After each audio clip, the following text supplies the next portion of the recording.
नमस्कार। स्वागत है आपका न्यूज नशा में। लेकर आया हूं आपका अपना कार्यक्रम अशोक वानखेड़े बोलता है। अशोक वानखेड़े इसलिए बोलता है कि कहीं ना कहीं सच्चाई डोलती है। हमारे प्रधानमंत्री आदरणीय नरेंद्र मोदी जी जब विदेश में जाते हैं, ये यूनाइटेड नेशंस में जाते हैं, तो हमारे देश की तरक्की के बारे में जब बोलना शुरू कर देते हैं, तो एक बात बार बार कहते हैं कि अब भारत में एक भी गांव ऐसा नहीं जहां बिजली नहीं। भारत का हर गांव इलेक्ट्रिफाइड हो गया है, हर गांव में इलेक्ट्रिसिटी पहुंची हुई है। ये 2014 के बाद की तरक्की है। लोग तालियां बजाते हैं। मैं मोदी जी को भी गलत नहीं कहता, क्योंकि मोदी जी हर जगह जाते तो है नहीं। जो उनको बताया जाता है उसी के आधार पे वो अपना वक्तव्य देते हैं, और इसीलिए बार बार उनके ऊपर एक तगमा लगता है कि मोदी जी झूठ बोलते हैं। वर्तमान में उत्तर प्रदेश के आदरणीय मुख्यमंत्री, लाडले मुख्यमंत्री योगी आदित्यनाथ गुजरात के दौरे पे हैं। वो गुजरात में ये बताने जाते हैं कि डबल इंजन की सरकार होने से फायदा कितना है। गुजरात में वो हिंदुत्व के ध्वजवाहक बन के गए हैं, और गुजरात में वो लोगों को बता रहे हैं कि 27 साल तक जिस भाजपा को आप वोट देते आ रहे हैं उसे ही वोट देना, क्योंकि वहीं आपकी प्रगति करेंगे। ये जब दूसरे राज्य में बताने जा रहे हैं तो उनके राज्य में कितना अंधेरा छाया हुआ है, शायद इनकी कल्पना उनको नहीं है। मैं बात कर रहा हूं शामली के, जो शामली क्षेत्र है, शामली के झिंझाना क्षेत्र में ऐसे 12 गांव हैं। इस 12 गांव की बड़ी अजीब समस्या सामने आई है। इस 12 गांव के लोगों को बिजली विभाग की तरफ से बिजली के बिल गए हैं। किसी को 30,000, किसी को 40,000, किसी को 60,000। आप कहोगे कि बिजली के बिल जाना कोई बड़ी बात थोड़ी है। बिजली के बिल तो हर एक को लगाते हैं, जिसके घर में मीटर लगा उसको बिजली का बिल आएगा। इन तमाम 12 गांव के सैकड़ों घरों में मीटर भी लगे हैं और बिजली का बिल भी आया है। फिर कई ये भी होती है कि कई बार हो जाता है 60,000 बिल, 70,000 बिल आ जाते हैं, फिर आप जाके रेक्टिफाई करते हैं। लेकिन मित्रों, ये बिजली के बिल उनको तब आए हैं जब बिजली का कनेक्शन ही उनके पास नहीं है। उनके घरों में मीटर फ्री में लगाए गए। कुन कुन घरों में तो 2 साल पहले, 4 साल पहले, कुछ घर तो ऐसे हैं जहां 10 साल पहले मीटर लगाए गए। जब मीटर लगाए गए थे तब उनको बोला गया था कि ये मीटर लग रहे हैं, फ्री के लग रहे हैं, आपको चिंता करने की जरूरत नहीं है, इसके पैसे हम नहीं ले रहे हैं।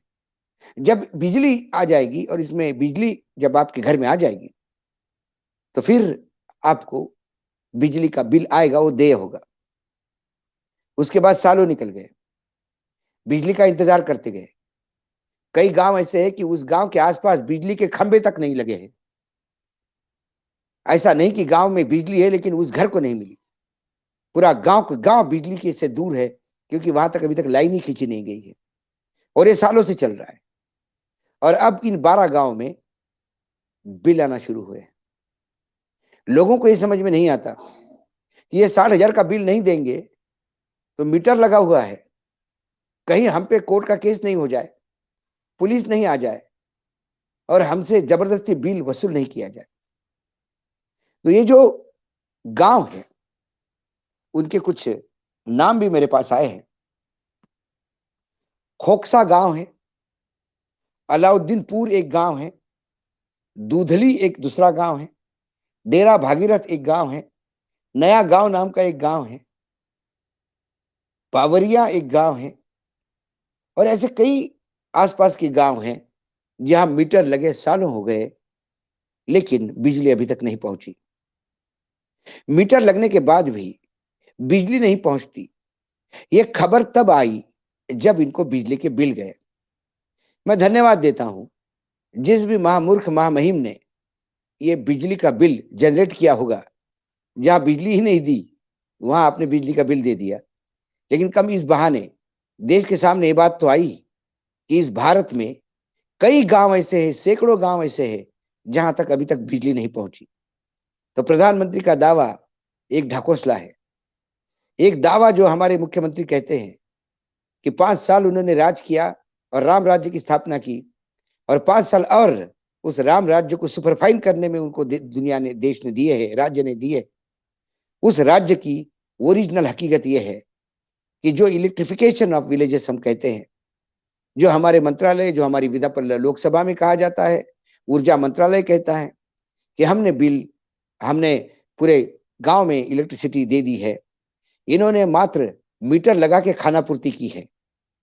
मीटर लगाया, गांव तक खंबे तक नहीं आए, गांव तक लाइन तक नहीं पहुंची। अब उस घर तक कैसे पहुंचेगी? जब घर तक पहुंचेगी तभी वो मीटर चलेगा, और जब मीटर चलेगा तो मीटर का रीडिंग होगा, जब मीटर का रीडिंग होगा तो मीटर का बिजली का बिल जनरेट होगा। यहाँ ना मीटर चल रहा है, ना मीटर में करंट आ रहा है, लेकिन लोगों को बिजली के बिल के शॉक जरूर मिल रहे हैं। हम इसे कहें तो क्या कहें? ऐसे ही पूरे देश में आंकड़े परोसे जाते हैं, ऐसे ही आंकड़े परोसे जाते हैं कि स्वच्छता के नाम पे इतने जगह पे लैट्रिन्स बने हैं, इतने घरों में आपने शौचालय बनवाए हैं, वहां गड्ढे खुदे हैं, और खुदे हुए गड्ढे को ही शौचालय मानने के लिए लोगों को मजबूर किया जा रहा है। कई जगह शौचालय बने हैं लेकिन पानी ही नहीं पहुंचता, तो बिना पानी का शौचालय किस काम का? तो लोगों ने उस सीट के ऊपर कोई एक पत्थर रखा और उसको गोडाउन के रूप में कंडे रखने के लिए और बाकी सामान रखने के लिए काम में लाते। ऐसा ही एक झूठ परोसा जाता है कि चूल्हा मुक्त घर करने के लिए ग्रामीण क्षेत्रों में महिलाओं की आंखें या उनके फेफड़े खराब होते हैं, इसके लिए घर घर में गैस कनेक्शन दिए गए हैं, इतने करोड़ कनेक्शन दिए गए, उतने करोड़ कनेक्शन दिए गए हैं, करोड़ों के कनेक्शन गिनाए जाते हैं, लेकिन वो रिफिल कितने होते हैं इसके बारे में सब मौन है। कई घरों में चूल्हे वापस है क्योंकि 1100 रुपए 1200 रुपए का सिलेंडर कोई भरना नहीं चाहता। इससे तो गांव खेत की लकड़ियां और घास फूस लगा के ही, कंडे लगा के ही खाना बनता है। और वो जो सिलेंडर है, अब वो सिलेंडर के ऊपर फट्टा रख के टेबल का काम होता है। ये इस देश की वस्तुस्थिति है। ऐसे ही कई योजनाएं हैं, गिनते जाए तो दिन कम पड़ जाएगा। वर्तमान सरकार में मैं हमेशा कहता हूं, नीति और नियत नरेंद्र मोदी जी की गलत नहीं हो सकती, लेकिन क्रियान्वयन जीरो है, शून्य है। गलत क्रियान्वयन करने से सिर्फ आंकड़े बड़े हो जाते हैं, खर्चे हो जाते हैं, क्योंकि इलेक्ट्रिफिकेशन के नाम से, गांव में बिजली देने के नाम से जो करोड़ रुपए, लाखों करोड़ रुपए खर्चा हुए होंगे, उसके बिल जनरेट हुए होंगे, लोगों के महाल बने होंगे, कुछ पैसा नेताओं के पॉकेट में गया होगा, इंजीनियरों के पॉकेट में गया होगा, लेकिन जिस पैसे से बिजली के मीटर लगने के बाद वहां करंट देना था, वहां बिजली का कनेक्शन देना था, वो कनेक्शन भी नहीं दे पाए क्योंकि गांव तक खंबे भी नहीं पहुंचे। ये इस भारत की सही दशा है। इसीलिए अशोक वानखेड़े को बोलना पड़ता है। यदि सब कुछ सुजलाम सुफलाम हो, राम राज्य की स्थापना हो, तो मैं भी भजन करने निकल जाऊंगा। मुझे भी क्या जरूरत है कि सच्चाई लाने के लिए रोज शाम को आपके सामने आऊं। आज इतना ही, कल फिर आऊंगा किसी और विषय के साथ। तब तक के लिए नमस्कार। देखते रहिएगा न्यूज नशा। और आप हमसे जुड़े रहने के लिए सब्सक्राइब करें YouTube पर, फॉलो करें ट्विटर पर और लाइक करें Facebook पर। और ज्यादा जानकारी के लिए आपको टाइप करना होगा सिर्फ न्यूज नशा।